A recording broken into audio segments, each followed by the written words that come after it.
আসসালামু আলাইকুম। আশা করি সবাই ভালো আছেন।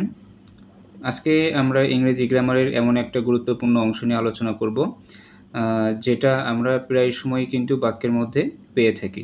কিন্তু এটা সম্পর্কে যদি আমাদের একটা স্বচ্ছ ধারণা না থাকে তাহলে কিন্তু আমরা বাক্যগুলো সঠিকভাবে ডিফাইন করতে পারবো না। তো আজকে আমরা আলোচনা করব কোন বিষয় নিয়ে? আমরা আলোচনা করব আজকে ৫টা ভার্ব নিয়ে, যে ৫টা ভার্ব প্রতিনিয়তই কিন্তু আমরা ব্যবহার করে থাকি। একটা হচ্ছে ট্রানজিটিভ ভার্ব, আরেকটা হচ্ছে ইনট্রানজিটিভ ভার্ব, আরেকটা হলো লিঙ্কিং ভার্ব, একটা হলো ফাইনাইট ভার্ব, আর একটা হলো নন ফাইনাইট ভার্ব। এই ৫টা ভার্ব খুবই গুরুত্বপূর্ণ। সেটা হচ্ছে আমাদের চাকরি পরীক্ষার্থী ভাই বোনেদের জন্য এবং যারা অ্যাডমিশন পরীক্ষার্থী আছেন তাদের জন্য। তো আমরা এই ৫টা ভার্বের ব্যবহার কোথায় কোথায় করব, কিভাবে করব, আজকে সেটা সম্পর্কে একটা স্বচ্ছ ধারণা দেওয়ার চেষ্টা করব। ট্রানজিটিভ ভার্বটা মূলত কি? ট্রানজিটিভ ভার্বটা হচ্ছে আমাদের যখন একটা বাক্য দেয়া থাকবে, এই যে যেমন এখানে মাদার লাভস মি, এখানে একটা সেন্টেন্স দেওয়া আছে। তো প্রশ্নে আসতে পারে, যেমন আন্ডারলাইন করে দিতে পারে এখানে যে লাভস, এই লাভসটা হচ্ছে এখানে কোন ভার্ব?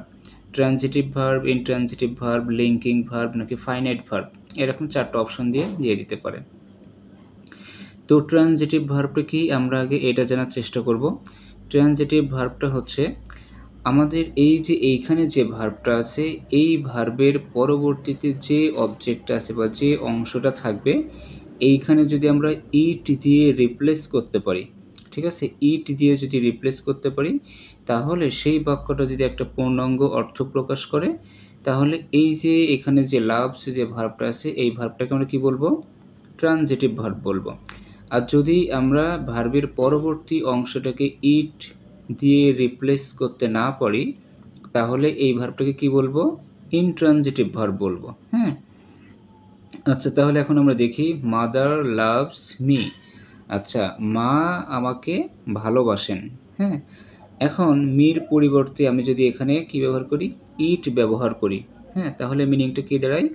মাদার লাভস ইট, মা এটা ভালোবাসে। হ্যাঁ, আচ্ছা, ইট বসালে কিন্তু অর্থটা সঙ্গতিপূর্ণ হচ্ছে, যার কারণে আমরা এই ভার্বটাকে কি বলবো? ট্রানজিটিভ ভার্ব বলবো। হ্যাঁ, আচ্ছা, তারপরে কি আছে? He writes a letter. তো আমাদের কথা ছিল কি, পরীক্ষায় যদি আসে এরকম যে রাইটসের নিচে আন্ডারলাইন করা আছে, এখন রাইটসটা কোন verb? Transitive verb, intransitive verb, linking verb. 4টা অপশনের মধ্যে তাহলে আমরা কোনটা কাউন্ট করব? প্রথমেই আমরা দেখব এই ভার্বের পরে আমাদের এখানে যে অবজেক্ট দেওয়া থাকবে, এই অবজেক্টের পরিবর্তে আমরা যদি ইট বসাই, অর্থাৎ অবজেক্টের রিপ্লেসমেন্ট হিসেবে যদি ইট ব্যবহার করি, তাহলে এই বাক্যটা যদি একটা পূর্ণাঙ্গ অর্থ প্রকাশ করে, তাহলে এই ভার্বটাকে আমরা কি বলবো? Transitive verb. যেমন হি রাইটস ইট, সে এটা লেখে। আচ্ছা, ইট দিলে কিন্তু আমাদের এই ভার্বটা একটা সঙ্গতিপূর্ণ অর্থ প্রকাশ করছে, ঠিক আছে? এই কারণে আমরা কি করব? এই ভার্বটাকে ট্রানজিটিভ ভার্ব বলবো। এখন এখানে যদি আমরা ইট ব্যবহার না করে যদি আমরা হেয়ার অথবা দেয়ার, হ্যাঁ, হেয়ার অথবা দেয়ার, দুইটার মধ্যে যে কোনো একটা যদি ব্যবহার করলে তাহলে কিন্তু মিনিংটা কেমন হয়? মাদার লাভস হেয়ার, মা এখানে ভালোবাসে। হি রাইটস হেয়ার, সে এখানে লেখে। যদি আমরা হেয়ার অথবা দেয়ার এটা ব্যবহার করি, তাহলে কিন্তু বাক্য হচ্ছে কিন্তু অর্থটা সঙ্গতিপূর্ণ হচ্ছে না, যার কারণে ভার্বটা কিন্তু আমাদের তখন কি? ইনট্রানজিটিভ হচ্ছে না। যদি আমাদের হেয়ার অথবা দেয়ার দিয়ে মিলে যেত, তাহলে এই যে লাভস তারপরে রাইটস, এই ভার্বগুলোকে তখন আমরা কি বলতাম? ইনট্রানজিটিভ বলতাম। হ্যাঁ, আচ্ছা, নিচের যেটা আছে সেটা হচ্ছে কি? Intransitive verb. এই উদাহরণটা দেখলে আমরা আরও ভালো বুঝতে পারবো যে কাম হেয়ার, এখানে একটা ভার্ব আছে, এই যে এখানে গো দেয়ার, এখানে একটা ভার্ব আছে। এখন এখানে কিন্তু আমাদের দুইটা সেন্টেন্সেই দেখা যাচ্ছে যে এখানে কি নেই? কোনো সাবজেক্ট নেই। তো যে বাক্যে সাবজেক্ট থাকে না আমরা জানি, সেই বাক্যে একটা সাবজেক্ট উজ্জ থাকে, সেটা কি? সেটা হলো ইউ। হ্যাঁ, আচ্ছা, তাহলে এখানে আমরা দেখি কাম হেয়ার, আমাদের প্রথমেই কথা ছিল যে ভার্বটা দেয়া থাকবে, ওই ভার্বের পরবর্তী অংশ যেটা থাকবে, সেটাকে যদি আমরা ইট দিয়ে রিপ্লেস করতে পারি, তাহলে এই ভার্বটাকে কি বলবো? ট্রানজিটিভ ভার্ব বলবো। আচ্ছা, এখন কামের পরে আমরা কি বসাবো? ইট বসাবো। কাম ইট, এটা আসো। এটা আসো বললে বাক্যটা সঙ্গতিপূর্ণ হচ্ছে, নাকি যদি বলি এখানে আসো, কোনটা সঙ্গতিপূর্ণ হচ্ছে? অবশ্যই এখানে আসো, এটাই সঙ্গতিপূর্ণ হচ্ছে। সুতরাং ইট ব্যবহার করলে আমাদের এই বাক্যটা কিন্তু সঙ্গতিপূর্ণ অর্থ প্রকাশ করবে না, কিন্তু হেয়ার ব্যবহার করলে এখানে কিন্তু সঙ্গতিপূর্ণ অর্থ প্রকাশ করছে। তাহলে কথা হলো যে আমাদের এখানে যে ভার্বটা থাকবে, ভার্বের পরে যদি আমরা ইট দিয়ে রিপ্লেস করতে পারি তাহলে সেটাকে ট্রানজিটিভ ভার্ব বলবো, আর ইট দিয়ে রিপ্লেস করতে না পারলে সেটাকে কি বলবো? ইনট্রানজিটিভ ভার্ব বলবো। হ্যাঁ, আচ্ছা, পরেরটা কি আছে? গো দেয়ার। গো দেয়ার, সেখানে যাও। এখন এই যে আমাদের গো দেয়ার, আমাদের প্রধান কথাই হলো যে এখানে যে ভার্বটা থাকবে বা যার নিচে দাগ থাকবে, এর পরবর্তী যে অংশটা থাকবে ওইটার পরিবর্তে আমরা কি বসাবো? ইট বসাবো। যদি ইট দিয়ে রিপ্লেস করা যায় তাহলে এই ভার্বটাকে আমরা বলবো ট্রানজিটিভ, আর ইট দিয়ে রিপ্লেস করা না গেলে সেটাকে কি বলবো? ইনট্রানজিটিভ। তাহলে আমরা যদি বলি এখন গো দেয়ার, সেখানে যাও, অথবা গো ইট, ঠিক আছে, এটা যাও, এরকম। এখন যদি আমি বলি যে এটা যাও, সেটা যাও, তাহলে কি সেটা সঙ্গতিপূর্ণ অর্থ প্রকাশ করছে? অবশ্যই না। যদি এরকম না হয় তাহলে আমাদের কি করতে হবে? এইখানে যে ভার্বটা আমরা পাবো সেই ভার্বটাকে অবশ্যই ইনট্রানজিটিভ ভার্ব বলতে হবে। হ্যাঁ, আচ্ছা, পরে আরেকটা উদাহরণ আছে, দি ডোর ওপেনড অটোমেটিক্যালি। এখন দি ডোর ওপেনড, এই যে আমি অটোমেটিক্যালির এখানে যদি আমি ইট ব্যবহার করি, হ্যাঁ, ইট ব্যবহার করলে অর্থটা সঙ্গতিপূর্ণ হবে, নাকি হচ্ছে যে হেয়ার অথবা দেয়ার ব্যবহার করলে সঙ্গতিপূর্ণ হবে? আচ্ছা, দি ডোর ওপেনড ইট, তার মানে এখানে কি হয়ে গেল? যদি আমরা ইট ব্যবহার করি তাহলে কিন্তু অর্থটা সঙ্গতিপূর্ণ হচ্ছে না। হ্যাঁ, আরও একটা কথা বলে রাখি যে আমরা যখন এই যে হয়, তারপরে হোয়েন, তারপরে হোয়ার, তারপরে কি আছে? হাউ, ঠিক আছে। এখানে হোয়ার, হোয়েন, হাউ, তারপরে হচ্ছে কি আছে? হয়। এইখানে যে চারটা আমাদের WH ওয়ার্ড আছে, এই চারটা WH ওয়ার্ড দিয়ে যদি আমরা এই ভার্বকে যদি প্রশ্ন করি, হ্যাঁ, প্রশ্ন করার পর এইটার অবজেক্ট হিসেবে যে অংশটা বসবে সেটা যদি আমরা উত্তর হিসেবে পেয়ে যাই তাহলে কিন্তু সেটা কি হয়ে যাবে? সেটা কিন্তু ইনট্রানজিটিভ ভার্ব হয়ে যাবে। তো আমরা ইনট্রানজিটিভ ভার্ব অথবা ট্রানজিটিভ ভার্ব কিন্তু বিভিন্নভাবেই কিন্তু বের করতে পারি। হ্যাঁ, তো আমি এখানে সবগুলোই বলে দিচ্ছি। তো আমি এখানে যতগুলা বললাম, যদি হচ্ছে যে ইট অথবা হেয়ার দেয়ার নিয়েও যদি সমস্যা হয় তাহলে কি করা যেতে পারে? সেটা হচ্ছে যে আমাদের এখানে যে ভার্বটা থাকবে এই ভার্বটাকে আমি প্রথমে কি দিয়ে প্রশ্ন করব? প্রথমে প্রশ্ন করব হট দিয়ে, HAWHAT, হট। এই হট দিয়ে আমি প্রশ্ন করব। হট দিয়ে প্রশ্ন করার পর যদি আমাদের তার পরবর্তী অংশটা যদি উত্তর হিসেবে পাওয়া যায়, হ্যাঁ, তাহলে আমরা কি করব? ওই ভার্বটাকে বলবো যে ট্রানজিটিভ ভার্ব। আর যদি এই যে হোয়ার, হোয়েন, হয়, হাউ, এই চারটা দিয়ে প্রশ্ন করলে ওই যে ভার্বের পরবর্তী অংশটা যদি উত্তর হিসেবে পাওয়া যায় তাহলে আমরা সেই ভার্বটাকে কি বলবো? ইনট্রানজিটিভ ভার্ব বলবো। হ্যাঁ, আচ্ছা, দি ডোর ওপেনড অটোমেটিক্যালি। এখন এখানে আমাদের ভার্ব আছে কি? ওপেনড, আর এখানে কি আছে? অটোমেটিক্যালি। তাহলে এখন আমি ভার্বকে প্রশ্ন করব যে হচ্ছে যে দরজাটি অথবা জানালাটি, হ্যাঁ, এটা কিভাবে খুলে গিয়েছিল? এই যে এখন যদি আমি হাউ দিয়ে প্রশ্ন করি যে কিভাবে খুলেছিল, তাহলে উত্তরটা আসবে কি? স্বয়ংক্রিয়ভাবে বা অটোমেটিক্যালি খুলে গিয়েছিল, তাই না? তো এখানে যদি আমাদের ভার্বকে যদি হাউ দিয়ে প্রশ্ন করার পর আমাদের এইটা যদি আমরা উত্তর হিসেবে পেয়ে যাই তাহলে আমরা সেটাকে কি বলবো? ইনট্রানজিটিভ ভার্ব বলবো। হ্যাঁ, আর এইটাকে যদি হট দিয়ে প্রশ্ন করতাম তাহলে যদি আমি উত্তরটা পেয়ে যেতাম এটা, তাহলে এটা কি হয়ে যেত? ট্রানজিটিভ ভার্ব হয়ে যেত। যেমন আমরা এখন প্রমাণটাই দেখি, হি রাইটস এ লেটার। হ্যাঁ, আচ্ছা, এ লেটার, এই যে আমরা এখানে বসাইছি। এখন ভার্বটাকে আমি কীভাবে প্রশ্ন করব? ভার্বকে প্রশ্ন করব হট দিয়ে, হি রাইটস, আচ্ছা, সে লেখে। এখন এই ক্রিয়াটাকে প্রশ্ন করব হট দিয়ে, সে লেখে, সে কি লেখে? হ্যাঁ, কি লেখে সেটার উত্তরটা কিন্তু আমাদের এখানে দেওয়া আছে, এ লেটার। একটা চিঠি লেখে। হ্যাঁ, আশা করি বুঝাতে পারছি। তার মানে আমি এটা আরেকবার বলে দিই, যদি আমরা ইট অথবা হেয়ার অথবা দেয়ার দিয়ে যদি উত্তর বের করতে ব্যর্থ হই, তাহলে আমরা কি করব? তাহলে আমরা একটা কাজ করব, সেটা হচ্ছে যে এইখানে যে ভার্বটা থাকবে এই ভার্বটাকে প্রথমে আমরা হট দিয়ে প্রশ্ন করব। হট দিয়ে প্রশ্ন করলে যে উত্তরটা আমরা কি পাবো, এই যে অবজেক্ট অংশের এটা যদি উত্তর হিসেবে পাওয়া যায়, তাহলে ভার্বটাকে বলবো ট্রানজিটিভ ভার্ব। আর যদি আমরা হট দিয়ে না পাই, তখন কি করব, এইখানে এই যে চারটা এই চারটা WH ওয়ার্ড দিয়ে প্রশ্ন করব। করার পর যদি এইখানে অবজেক্ট অংশটা উত্তর হিসেবে পাওয়া যায়, তাহলে সেই ভার্বটাকে আমরা কি বলবো, ইনট্রানজিটিভ ভার্ব বলবো। ঠিক আছে? আচ্ছা, এরপরে কি আছে? এরপরে আছে হচ্ছে যে লিঙ্কিং ভার্ব। লিঙ্কিং ভার্বটাও আমাদের একদমই সহজ, একটুখানি শুধু দেখলেই হবে। আমাদেরকে একটা বিষয় খেয়াল রাখতে হবে, আমরা এর আগের ভিডিওতে কিন্তু অবজেক্ট এবং কমপ্লিমেন্ট এই দুইটা নিয়ে কিন্তু আলোচনা করেছিলাম, তাই না? তো সেখানে কি বলেছিলাম, তাহলে কমপ্লিমেন্ট কী ছিল, যে আমাদের প্রথম যে সাবজেক্ট বসবে এই সাবজেক্টের যদি একটা দোষ, গুণ, অবস্থা, সংখ্যা, পরিমাণ আমাদের যদি মূল ভার্বের পরে বসে, তাহলে সেটাকে আমরা কি বলছিলাম, কমপ্লিমেন্ট বলছিলাম, তাই না? তাহলে কমপ্লিমেন্টের সাথে এখন এই লিঙ্কিং ভার্বের সম্পর্কটা কোথায়? আমরা এটা এখনই একটা কথা দিয়ে বের করতে পারবো, সেটা হচ্ছে যে সাবজেক্ট এবং কমপ্লিমেন্ট, আবার বলি সাবজেক্ট এবং কমপ্লিমেন্ট এর মধ্যে যে ভার্বটাই থাকবে, সেটা বি ভার্ব হোক, কোনো মূল ভার্ব হোক, হ্যাঁ, যে ভার্বটাই হোক না কেন, সেই ভার্বটাকে আমরা কী বলবো, লিঙ্কিং ভার্ব বলবো। এই যে এখানে যে পাগল হয়ে গিয়েছিল, কে পাগল হয়ে গিয়েছিল? সে হয়েছিল না? আচ্ছা, তাহলে এই হিরই একটা গুণ হচ্ছে এইটা। তাহলে এই দুইজনের মধ্যে যে ভার্বটা বসবে সেই ভার্বটাকে আমরা কি বলবো, লিঙ্কিং ভার্ব বলবো। হ্যাঁ, আচ্ছা, তারপরে কি আছে, হানি টেস্ট সুইট। এই যে হানি মধু আর সুইটটা কি মিষ্টি।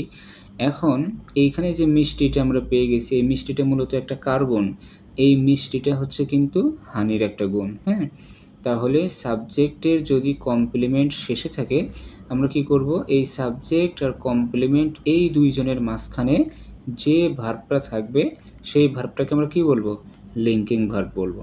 আশা করি এই তিনটা আর কখনোই ভুল হবে না। হ্যাঁ, তারপরে কি আছে, ফাইনাইট ভার্ব এবং non finite verb. Very very important, finite verb এবং নন ফাইনাইট ভার্ব। হ্যাঁ, এই আগেই বলেছি যে এই পাঁচটা ভার্ব সম্পর্কে যদি স্বচ্ছ ধারণা না থাকে, তাহলে কিন্তু আমরা ইংলিশে কি কোনো বাক্যগুলো পাইলেও কিন্তু সহজে ধরতে পারবো না যে কোনটা কোন ভার্ব হিসেবে বসছে, বা আমাদের পরীক্ষায় যদি ডিটেক্ট করতে বলে তবুও কিন্তু আমরা পারবো না।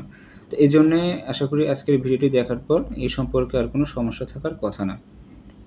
তো ফাইনাইট ভার্ব সম্পর্কে বললে অনেক বলা যায়, কিন্তু আমাদের জন্য মূলত বেসিক যেটুকু দরকার আমরা ওইটুকুই মনে রাখবো। হ্যাঁ, অত বেশি দরকার নেই, যেটুকু প্রয়োজন শুধু সেটুকু। আচ্ছা, ফাইনাইট ভার্বটা হচ্ছে কি, এক কথায় উত্তর, যে আমরা যে ভার্ব দেখে, হ্যাঁ, ভার্ব দেখে যদি আমরা টেন্স চিনতে পারি, ঠিক আছে, ভার্ব দেখে যদি আমরা টেন্স চিনতে পারি, তাহলে সেই ভার্বটাকে বলবো কি, ফাইনাইট ভার্ব। আবার অনেকে বলে যে সাবজেক্ট এর নাম্বার ও পার্সন অনুযায়ী যদি ভার্ব পরিবর্তন হয়, মানে ভার্ব পরিবর্তন হয় বলতে কি টেন্স পরিবর্তন হয়, তাহলে সেই ভার্বটাকেও আমরা কি বলবো, ফাইনাইট ভার্ব বলবো। হ্যাঁ, আচ্ছা, আরেকবার বলি, যে ভার্ব দেখে আমরা টেন্স চিনতে পারবো যে এটা প্রেজেন্ট টেন্সে আছে নাকি পাস্ট টেন্সে আছে নাকি ফিউচার টেন্সে আছে, যে ভার্ব দেখে আমরা এরকম বাক্যটা চিনতে পারবো, ওই রকম যদি কোনো বাক্য আমরা পেয়ে থাকি, তাহলে ওই বাক্যের যে ভার্বটা দেখে চেনা যাচ্ছে ঠিক সেই ভার্বটাই হবে আমাদের ফাইনাইট ভার্ব। হ্যাঁ, এখন কোনগুলো হইতে পারে সেটা আমরা যেখানে লিখে রাখছি, যে V1 অর্থাৎ ভার্বের প্রেজেন্ট ফর্ম, তারপরে ভার্বের পাস্ট ফর্ম, তারপরে মডাল ভার্ব, এরপরে কি বসবে, V1, তারপরে বি ভার্ব, তারপরে যদি কোনো মূল ভার্বের সাথে আইএনজি যুক্ত অপশন যদি আমরা কোথাও পেয়ে থাকি, তাহলে সেটা কি হয়ে যাবে, ফাইনাইট ভার্ব। যেমন বি ভার্ব প্লাস মূল ভার্বের সাথে আইএনজি, যেমন হচ্ছে যে আমরা প্রেজেন্ট কন্টিনিউয়াস বা পাস্ট কন্টিনিউয়াস যেটা করি সেটা। তারপরে মডাল ভার্ব, ধরো যে শ্যাল, উইল, তারপরে হচ্ছে যে ক্যান, কুড, এদের পরে যদি ভার্বের V1 ফর্ম বসে সেটাকে আমরা ফাইনাইট ভার্ব বলবো। আবার একটা ভার্ব দিয়েছে যেমন গিভ, এটা হচ্ছে প্রেজেন্ট ফর্ম, এটার পাস্ট ফর্ম হচ্ছে গেভ, এই রকম যদি কোনো বাক্যের মধ্যে ভার্বগুলো ব্যবহার করা হয়, অর্থাৎ ব্যবহার করলে যদি আমরা ওই টেন্সটা চিনতে পারি, হ্যাঁ, তাহলে কি করব, ওই বাক্যের ভার্বটাকেই আমরা বলবো ফাইনাইট ভার্ব। আর যে ভার্ব দেখে আমরা মূলত বাক্যটা চিনতে পারবো না, হ্যাঁ, বা টেন্স চিনতে পারবো না, সেইটা হচ্ছে আমাদের কি হবে, নন ফাইনাইট ভার্ব হবে। হ্যাঁ, আচ্ছা, 2 + V1 এটা একটু খেয়াল করলেই হবে, কিন্তু এত বেশি দরকার নেই। 2 + V1, তারপরে বাই প্লাস ভার্বের সাথে আইএনজি, উইদাউট প্লাস ভার্বের সাথে আইএনজি, তারপরে present participle, past participle, V3, having plus V3 plus জিরান্ডও আছে, ঠিক আছে। এইগুলো যখন আমরা কোনো বাক্যের মধ্যে পাবো, তখন ওই ভার্বগুলোকে আমরা কি বলবো, নন ফাইনাইট ভার্ব।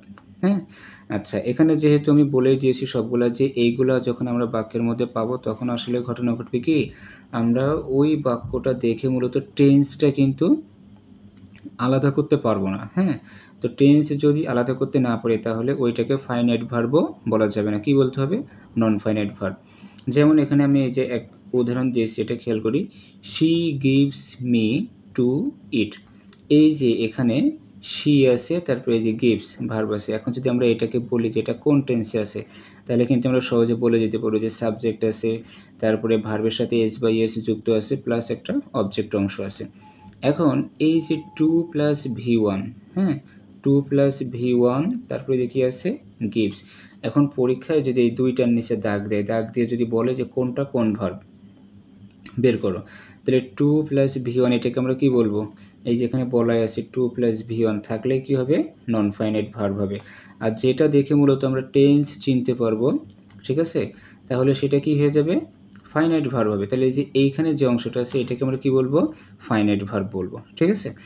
আচ্ছা, আরেকটা দেখি, she gave me to it. এই যে এইখানেও কিন্তু টু ইট আছে, 2 + V1, তার মানে এই অংশের ভার্বটুকু কি হবে, নন ফাইনাইট। কিন্তু এই যে এটা ছিল আমাদের কি প্রেজেন্ট ইনডিফিনাইট, আর এটা হয়ে গেছে কি পাস্ট ইনডিফিনাইট। তার মানে টেন্স পরিবর্তনের সাথে সাথে কিন্তু আমাদের এই যে এই ভার্বটাও পরিবর্তন হয়ে যাচ্ছে। তো আমাদের কি ছিল, যদি টেন্স পরিবর্তনের সাথে সাথে বা নাম্বার অফ পার্সন পরিবর্তনের সাথে সাথে যদি ভার্বও পরিবর্তন হয়ে যায়, অথবা ভার্ব দেখে যদি আমরা বলতে পারি যে এটা কোন টেন্সে আছে, তাহলে ওই ভার্বটাকে আমরা কি বলবো, ফাইনাইট ভার্ব। তাহলে শি গেভ মি টু ইট, এটা দেখে আমরা বুঝতেছি এটা হচ্ছে পাস্ট ইনডিফিনাইটে আছে। তো যেহেতু আমরা কি দেখে বুঝলাম, এই যে এই ভার্বটা দেখে, তার মানে এটা ফাইনাইট ভার্ব, ঠিক আছে। আচ্ছা, she will give me to it, এই যে 2 + V1, তার মানে এটা কি ভার্ব, নন ফাইনাইট। আর এই যে উইল গিভ, এটা দেখে আমরা টেন্স চিনতে পারছি, তার মানে এটা কি ভার্ব হবে, ফাইনাইট ভার্ব হবে। হ্যাঁ, তারপরে কি আছে, এই যে হ্যাভিং প্লাস V3, এই যে এখানে আছে হ্যাভিং প্লাস V3। তো হ্যাভিং প্লাস V3 আমরা যেখানেই পাবো, তখন সেই ভার্বটাকে আমরা কি বলবো, ফাইনাইট নাকি নন ফাইনাইট, অবশ্যই নন ফাইনাইট ভার্ব হবে। হ্যাঁ, এর জন্য বলেছি যে হচ্ছে যে আমাদের যদি ভার্বের এই ফর্মগুলো বাক্যের মধ্যে পেয়ে থাকি, তখন সেটাকে আমরা কি বলবো, ফাইনাইট ভার্ব বলবো। এবং বাক্যের মধ্যে যদি কোথাও আমরা এই ফর্মগুলো পেয়ে থাকি, তাহলে সেটাকে কি বলবো, নন ফাইনাইট ভার্ব বলবো। হ্যাঁ, তো এটাই হচ্ছে কথা। আশা করি সবাই বুঝতে পেরেছেন। ভিডিওটা একটু বড় হয়ে যাওয়ার জন্য আসলে আমি আন্তরিকভাবে দুঃখিত, কারণ এটা নিয়ে আলোচনা করলে সময়টা আরও বেড়ে যাবে। হ্যাঁ, তো আমি সংক্ষিপ্ত করে আরেকবার বলে দিই যে ট্রানজিটিভ ভার্ব মানে আমাদের যে ভার্বটা থাকবে, এই ভার্বের পরবর্তী অংশটা যদি ইট দিয়ে রিপ্লেস করা যায়, হ্যাঁ, তাহলে সেটাকে আমরা কি বলবো, ট্রানজিটিভ ভার্ব বলবো। আচ্ছা, আর যদি ইট দিয়ে রিপ্লেস করা না যায়, বা হচ্ছে যে ইট দিয়ে রিপ্লেস করতে গেলে সমস্যা হয়, তখন আমরা কি করব, ভার্বকে হট দিয়ে প্রশ্ন করব। হ্যাঁ, এই হট দিয়ে প্রশ্ন করলে যদি একটা উত্তর পাওয়া যায়, সেই উত্তর কোনটা হবে, অবশ্যই এই যে অবজেক্ট অংশ হবে। হ্যাঁ, উত্তর পাওয়া গেলে তখন সেটা কী হয়ে যাবে, ট্রানজিটিভ হয়ে যাবে। যদি হট দিয়ে আমরা উত্তরটা না পাই, তাহলে কি করব, এই যে হচ্ছে হোয়ার, হোয়েন, হয়, হাউ, এই চারটা দিয়ে প্রশ্ন করলে যদি উত্তর পাওয়া যায়, তাহলে সেটা ইনট্রানজিটিভ হয়ে যাবে। এই দুইটা কথা মনে রাখলেও কিন্তু হবে। অথবা কেউ যদি মনে করে যে না, ভার্বের পরে ইট দিয়ে রিপ্লেস করলেই তো আমার হয়ে যাচ্ছে, তাহলে তো এটা আরও সহজ হয়ে গেল। আর ইট দিয়ে রিপ্লেস করা না গেলেই তখন সেটা ইনট্রানজিটিভ ভার্ব। আচ্ছা, লিঙ্কিং ভার্ব তো বলে দিয়েছি যে সাবজেক্ট এবং কমপ্লিমেন্ট এর মাঝখানে যে ভার্বটা বসবে সেটা লিঙ্কিং ভার্ব। আর ফাইনাইট ভার্ব হচ্ছে যে ভার্ব দেখে মূলত আমরা টেন্স চিনতে পারি বা টেন্স চেনা যায় সেটা হচ্ছে ফাইনাইট ভার্ব। আর যেটা অংশ বা যে অংশ দেখে টেন্স চেনা যায় না সেটাকে আমরা কি বলবো? Non finite verb. তো আশা করি সবাই বুঝতে পেরেছেন। আচ্ছা, আরেকটা কথা না বললেই নয়, সেটা হচ্ছে যে আমাদের এই যে এখানে ট্রানজিটিভ ভার্ব, ইনট্রানজিটিভ ভার্ব এবং লিঙ্কিং ভার্ব যে ৩টা ভার্ব আছে, ৩টা ভার্বে কিন্তু আমাদের কোন ২টা ভার্ব? ফাইনাইট ভার্ব এবং নন ফাইনাইট ভার্বেরই কিন্তু অন্তর্ভুক্ত। তো পৃথিবীতে যত ভার্ব আছে সব ভার্বই কি ফাইনাইট ভার্ব অথবা নন ফাইনাইট ভার্ব, এই ২টা ভার্বেরই কিন্তু অন্তর্ভুক্ত হবে। তো যেমন এখানে মাদার লাভস মি, এই যে এখানে লাভস আছে এটা দেখে আমরা বুঝতেছি কোন টেন্সে আছে। হি রাইটস এ লেটার, এই ভার্বটা দেখেও চিনতেছি এটা কোন টেন্সে আছে। তারপর হচ্ছে যে হি ওয়েন্ট ম্যাড, এখানে ওয়েন্ট দেখে আমরা বুঝতেছি এটা কোন টেন্সে আছে। তো আমরা ভার্ব দেখে যখন ওই সেন্টেন্সের টেন্সটা চিনতে পারবো তখন সেটাকে আমরা কী বলি? ফাইনাইট ভার্ব বলি। আর যেটা দেখে চিনতে পারবো না সেটা হচ্ছে আমাদের নন ফাইনাইট ভার্ব হয়ে যাবে। এখন ঘটনা হচ্ছে যে তাহলে আমাদের এখানে যে ৩টা ভার্ব আমরা উপরে লিখে রাখছি বা ৩টা ভার্ব নিয়ে আমরা আলোচনা করছি সেগুলো কিন্তু কোন ভার্বের অন্তর্ভুক্ত? Finite verb. হ্যাঁ, এটা ভুলে গেলে চলবে না। পৃথিবীর সবগুলো ভার্বই কোন ভার্বের অন্তর্ভুক্ত? হয় ফাইনাইট অথবা নন ফাইনাইট। তো আশা করি আমার আজকের লেকচারটি সবাই বুঝতে পেরেছেন। আর সবাই সাথেই থাকবেন। ধন্যবাদ।